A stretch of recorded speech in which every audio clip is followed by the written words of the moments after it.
வெண்ணிலா madam, நீங்க சொன்ன மாதிரி அந்த வக்கீல போட்டு தள்ளிட்டேன் அப்படின்னு ரஞ்சித் காதுல விடுற மாதிரி உன் கூட போன்ல பேசுற மாதிரி நடிச்சதும் இவன் தான்.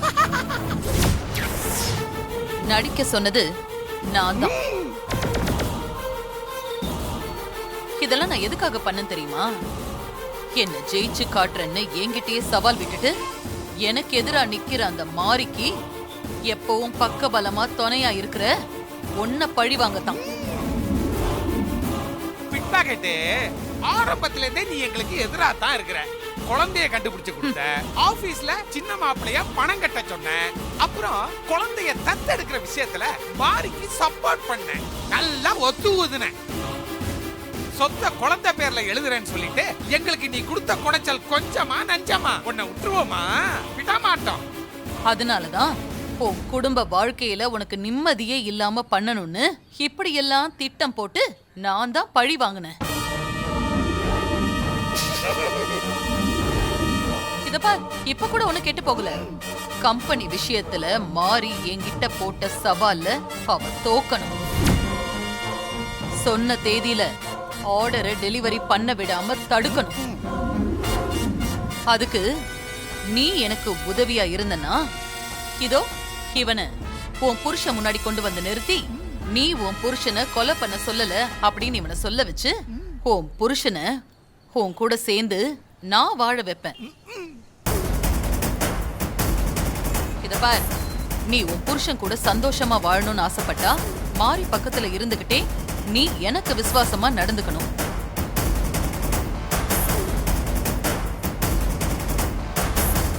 அதாவது மாரி மேடத்துக்கு நான் துரோகம் பண்ணணும், அதுவும் அவங்க பக்கத்துல இருந்துகிட்டே அவங்க முதுகுல குத்திக்கிட்டே அவங்களுக்கு நம்பிக்கை துரோகம் பண்ணணும். நீங்க சூர்யா சருக்கு பண்ணிட்டு இருக்க மாதிரி. ஏய் பிட்பாக்கெட், என்னமா நீ பெரிய உத்தம புத்திரி மாதிரியா பேசுற? ஏய், நீ பிட்பாக்கெட் அடிச்சவ தானே?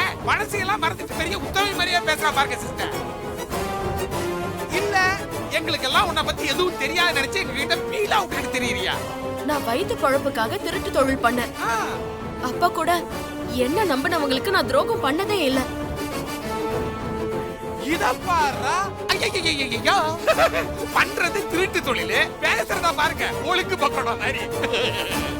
ஏய் பிட்பாக்கெட், கொஞ்சம் உன் ஃபிளாஷ்பேக்க ரீவைண்ட் பண்ணி பாரு. நீ எத்தனை பேருக்கு என்னென்ன துரோகங்கள் செஞ்சேன்னு உனக்கே புரியும். அப்போ உனக்கு உன் புருஷன் கூட சேர்ந்து வாழணும்னு விருப்பம் இல்லையா? உன் வாழ்க்கைய பத்தி கொஞ்சம் கூட கவலை இல்ல? மாரி மேடமும் சூர்யா சரும் இல்லனா என் வாழ்க்கையும் என் தங்கச்சி வாழ்க்கையும் என்ன ஆயிருக்கும்னு நினைச்சு பார்க்கவே பயமா இருக்கு. இப்ப நான் வாழ்ந்துட்டு இருக்கிற இந்த நிம்மதியான வாழ்க்கை அவங்க கொடுத்ததுதான். அவங்களுக்கு இப்படி துரோகம் பண்ணாதான் எனக்கு இன்னொரு வாழ்க்கை கிடைக்கும்னா அப்படிப்பட்ட வாழ்க்கை எனக்கு தேவையே இல்ல. என்ன உங்க வலையில விழ வச்சு மாரி மேடத்தை ஜெயிக்கலான்னு கனவு காணாதீங்க. அது ஒரு நாளும் நடக்காது. மாரி மேடத்துக்கு துரோகம் பண்றதால கிடைக்கிற வாழ்க்கை எனக்கு தேவையில்லை. போ, எங்க போயிட போற? என்னை என் புருஷன் கூட சேர்த்து வைங்கன்னு பொண்ணு என் கால்ல வந்து விழுந்து கெஞ்ச வைக்கிறனா இல்லையான்னு பாரு. அதையும் பாப்போம். என்ன சிஸ்டர், இவ மாரிக்கு மேல இருப்பா போல இருக்குது. என்னத்தனா விட்டு இவெல்லாம் ஒரு ஆளு. நீ வா மேடம். நானு யோ அதான் ஜாமீன் எடுத்தாச்சுல, போயா. சரி, உங்களுக்கு சேர வேண்டிய மட்டும் உங்களை தேடி வரும். ஓகே போங்க.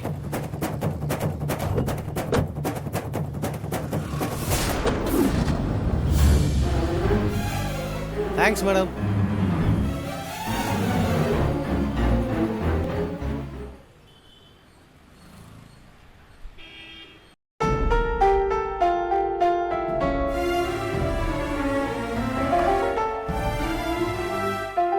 காரியம் என்னாச்சு வெண்ணிலா? அந்த ரவுடி எதுக்காக உங்க மேல பழி போட்டா? அவனுக்கு பின்னால யார் இருக்காங்கன்னு தெரிஞ்சுதா? அந்த ரவுடி எதுக்காக ரஞ்சித் கிட்ட நான் தான் கொலை பண்ண சொன்னதா சொன்னா? அவனை அப்படி யாரு சொல்ல சொன்னது? எல்லாம் உண்மையும் தெரிஞ்சிருச்சு மேடம். அந்த ரவுடிக்கு பின்னால இருந்து அவன் அப்படி செய்ய சொன்னது யாரு? அது வேற யாரும் இல்ல மேடம், தாரா மேடம் தான். நான் அப்பவே சந்தேகப்பட்டேன். இதுக்கெல்லாம் காரணம் அவங்களா கூட இருக்கலான்னு. நான் சந்தேகப்பட்டது சரியா போச்சு. இப்ப கூட போலீஸ் ஸ்டேஷனுக்கு வந்து அந்த ரவுடிய தாரா மேடம் தான் ஜாமீன்ல வெளியில கூட்டிட்டு போறாங்க. நீங்க ஆரம்பத்துல இருந்து எனக்கு சப்போர்ட்டா என் கூட இருக்கீங்கங்கிற கோபத்துல ஆத்திரத்துல தான் அவங்க இப்படி எல்லாம் பண்றாங்க. ஆமா மேடம், இப்ப கூட அவங்க அதை என் முகத்துக்கு நேராவே சொன்னாங்க. என்ன சொன்னாங்க? நான் உங்களை விட்டு விலகி உங்களுக்கு எதிரா அவங்க கூட சேரணும்னு சொல்றாங்க. உங்க பக்கம் இருக்கிற என்ன பழி வாங்கறதுக்காக என் குடும்ப வாழ்க்கையில குழப்பத்தை ஏற்படுத்தி ரஞ்சித் கிட்ட இருந்து என்ன பிரிக்க பிளான் பண்ணிதான் ரவுடிய வச்சு ரஞ்சித கத்தியால குத்த வச்சு அதே ரவுடிய வச்சு நான் தான் பணத்துக்கு ஆசைப்பட்டு ரஞ்சித கத்தியால குத்த சொன்னேன்னு பொய் சொல்ல வச்சு ரஞ்சித நம்ப வச்சிருக்காங்க. ச்சே, என்ன ஜென்மம் இவங்க எல்லாம்! என்ன பழி வாங்கறதுக்காக உங்க வாழ்க்கையை இப்படி பண்ணி வச்சிருக்காங்களே! இவங்க எல்லாம் திருந்தவே மாட்டாங்க போல இருக்கு. நான் ரஞ்சித் கூட சேர்ந்து வாழணும்னா நாளைக்கு நீங்க ஆர்டரை ஃபினிஷ் பண்ணாம இருக்கணும். அதுக்கு நான் அவங்களுக்கு உதவியா இருக்கணும்னு சொன்னாங்க. நான் அவங்க பக்கம் நின்னு உங்களை தோக்கடிக்கிறதுக்கு உதவி பண்ணா அவங்க ரஞ்சித் கிட்ட என் மேல எந்த தப்பும் இல்லைன்னு உண்மையை சொல்லி சேர்த்து வைக்கிறேன்னு சொன்னாங்க. நான் இப்ப வாழ்ந்துட்டு இருக்கிறதே மாரி மேடமும் சூர்யா சாரும் கொடுத்தது. அவங்களுக்கு நான் எந்த காலத்திலயும் துரோகம் பண்ண மாட்டேன்னு சொல்லிட்டு வந்துட்டேன். உங்களோட குடும்ப வாழ்க்கையை விட நான் ஜெயிக்கணும்னு நினைச்சீங்க பாத்தீங்களா? எனக்கு என்ன சொல்றதுனே தெரியல வெண்ணிலா. நீங்களும் சூர்யா சாரும் மட்டும் இல்லனா எங்களோட வாழ்க்கை எப்படி இருந்திருக்கும்? நானும் என் தங்கச்சியும் என்ன இருப்போம்னு தெரியல மேடம். இன்னைக்கு நாங்க 2 பேரும் கௌரவமா இருக்கோம்னா அது உங்க 2 பேராலதான். சித்தி கொடுமைக்கு பயந்து என் தங்கச்சிக்காக நான் திருடியே இருந்தப்ப கூட நான் மனசார கூட யாருக்கும் நம்பிக்கை துரோகம் பண்ணதில்ல மேடம். குப்பையில இருந்த என்னையும் என் தங்கச்சியும் கோபுரத்துக்கு கொண்டு வந்து வச்சிருக்கீங்க. உங்களுக்கு எப்படி நான் நம்பிக்கை துரோகம் பண்ணுவேன்? உங்க முதுகுல குத்திட்டு உங்களுக்கு துரோகம் பண்ணாதான் எனக்கு இன்னொரு வாழ்க்கை கிடைக்கும்னா அப்படி ஒரு வாழ்க்கை எனக்கு தேவையில்லை மேடம்.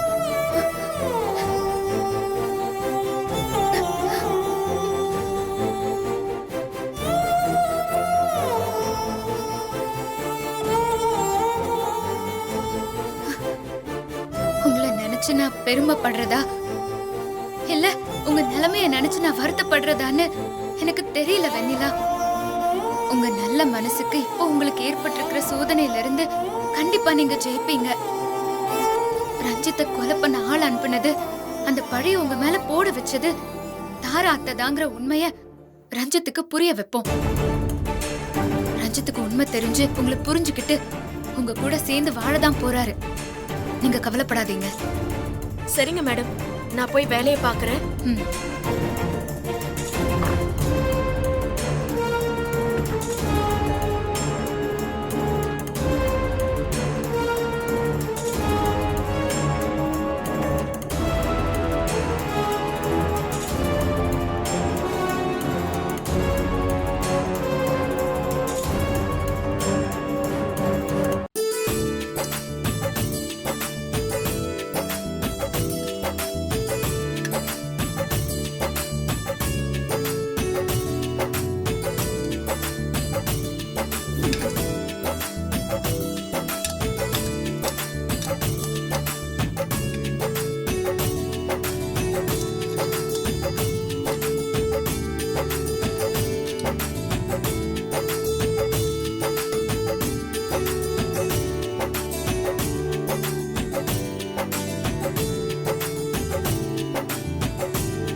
வாங்க ஆ? உட்காருங்க, சாப்பிடுங்க. இல்ல இல்ல நீங்க சாப்பிடுங்க. ஒரு நிமிஷம். ம். ஹலோ,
நம்ம ஜெயிச்சிருவோண்ணே. மேடம் பாருங்க. சந்தோஷமா இருப்பாங்க. கண்டிப்பா நாம தான் ஜெயிக்க போறோம். சீக்கிரம் வாங்க. சுறுசுறுப்பா இருக்கணும்ப்பா. கண்டிப்பாண்ணே, நிச்சயமா. எப்பா சண்முகா மோட்டர் ஆன் பண்ணப்பா. ஆன் பண்ணியாச்சுண்ணே. ஆன்லாம் பண்ணியாச்சுண்ணே. என்னப்பா ஆன் பண்ணிட்டேங்கற ஓடல. அதான் தெரியலண்ணே. என்னன்னு என்னப்பா தெரியலண்ணே. இது? ஆனா புரியலையேப்பா. மாட்டேங்குது. கரண்ட் ஏதாவது ரெண்டு போயிடுச்சா? பேருக்குமா? அட லைட் தான் எரியுது. அண்ணா காலையில தான் செந்தில் அண்ணன் வந்து ரிப்பேர் பண்ணிட்டு போறலையே. இப்ப ஏன் ஓட இப்போ மாட்டேங்குது? மிஷின் ஓடலையே. ஒண்ணும் புரியலையே.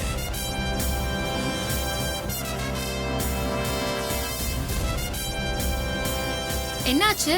மேடம் மிஷின் ரன் ஆகல மேடம். லஞ்ச் பிரேக் முன்னாடி வரைக்கும் நல்லா தானே ஓடிட்டு இருந்துச்சு.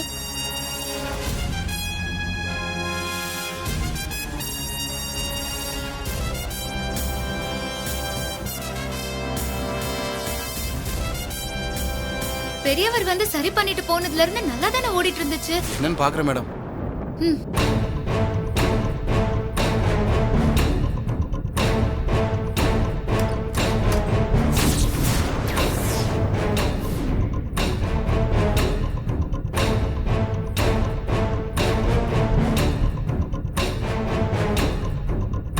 அண்ணே எங்கண்ணே என்னப்பா போச்சு? இது?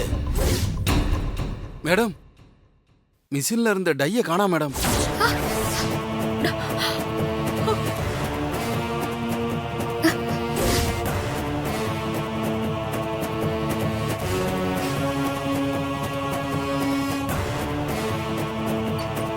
என்ன?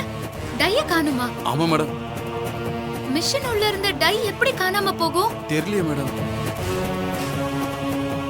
டை இருந்தாதான் மிஷின் ரன் ஆகும் மேடம். இத பத்தி நல்லா தெரிஞ்சவங்க தான் மிஷினை ஓபன் பண்ணி உள்ள இருக்க டைய கலட்டி எடுத்திருக்காங்க மேடம்.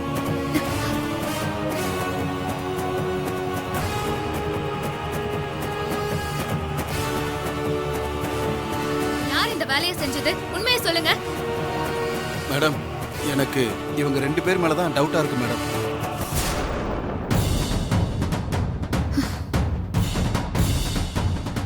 காலையில இருந்து இவங்கள நான் கவனிச்சுக்கிட்டு தான் இருக்கேன்.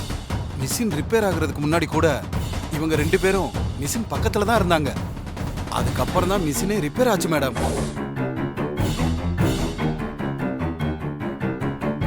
மேடம் இப்ப நாங்க சாப்பிட்டு கையை கழுவிட்டு வரும்போது கூட இவங்க 2 பேரும் மிஷின் பக்கத்திலே இருந்தாங்க. நான் பார்த்தேன் மேடம்.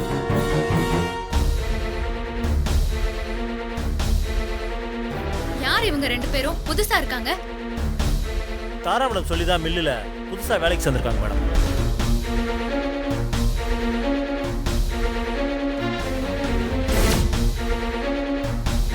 நான் உங்ககிட்ட ஒரு வார்த்தை கேட்கணும்னு சொன்னேன் மேடம். ஆனா தாரா மேடம் நான் சொன்னா கேட்க மாட்டீங்களா? இருங்க சூர்யா சாருக்கு ஃபோன் பண்றேன்னு சொன்னாங்க. அதான் உங்ககிட்ட அப்புறமா சொல்லிக்கலான்ட்டு.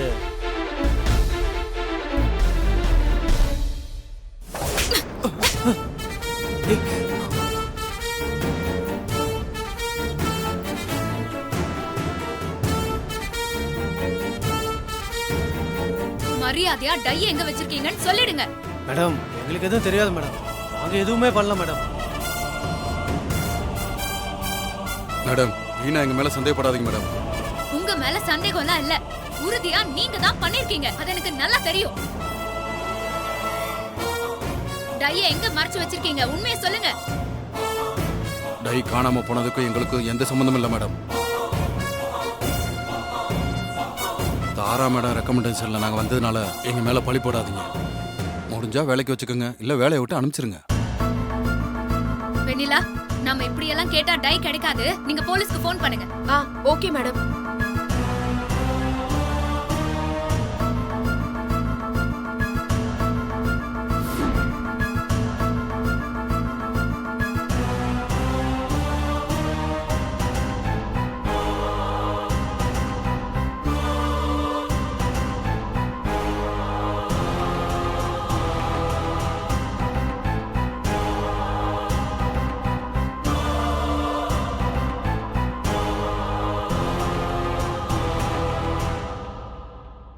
Okay sir.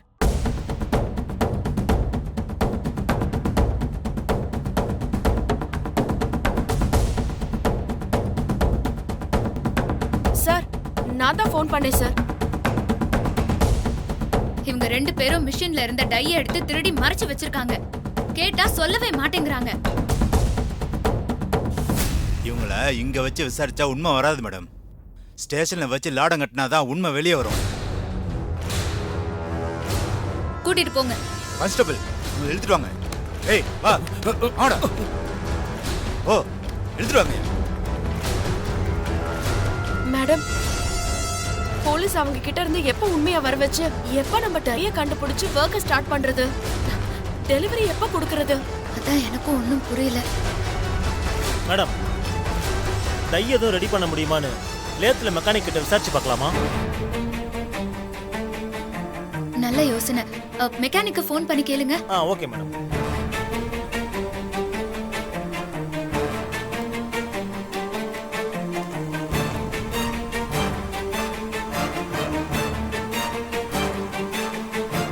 வணக்கம் மேனேஜர் சார், என்ன திடீர்னு ஃபோன் பண்ணிருக்கீங்க? வணக்கம் கோட்டி, ஒரு அர்ஜென்ட் வேலை, அதுக்காக தான் ஃபோன் பண்ணேன். உங்க ஃபோன் வரும்போதே நினைச்சேன் கண்டிப்பா ஏதாவது ஒரு அர்ஜென்ட் வேலையா தான் இருக்கும்னு. சரி சொல்லுங்க, என்ன வேலை? நம்ம மில்லுல மிஷினுக்கு அர்ஜென்ட்டா ஒரு டை வேணும், ரெடி பண்ணி தர முடியுமா? அர்ஜென்ட்னா எப்ப வேணும்? ஒரு மணி நேரம் இல்லைன்னா 2 மணி நேரத்தில் கிடைச்சா நல்லா இருக்கும். ஏன்னா நாளைக்கு ப்ராடக்ட்டை டெலிவரி கொடுக்கணும். சார் என்ன சொல்றீங்க? 2 மணி நேரத்துல டை ரெடி பண்ண முடியாது. குறைஞ்சது 2 நாள் ஆகும் சார். 2 நாளா? நீங்க வெளியே புதுசா வாங்கணும்னா கூட டை லோக்கல்ல எங்கேயுமே கிடைக்காது சார். மும்பைல தான் கிடைக்கும். இல்லைன்னா நீங்க அந்த மிஷின் கம்பெனிக்கு ஆர்டர் பண்ணி தான் வாங்கணும். என்னன்னு நீங்க ஒரு முடிவு பண்ணி சொல்லுங்க சார். நான் போனை கட் பண்றேன்.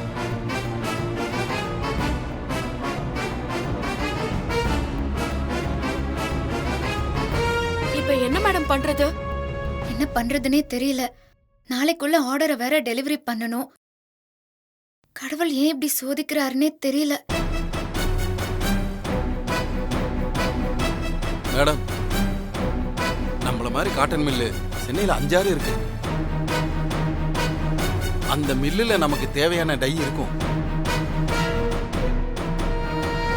அந்த மில்லு ஓனர் கிட்ட நம்ம பேசி பார்த்தா அவங்க டை கொடுத்து உதவி பண்றதுக்கு வாய்ப்பு இருக்கு மேடம்.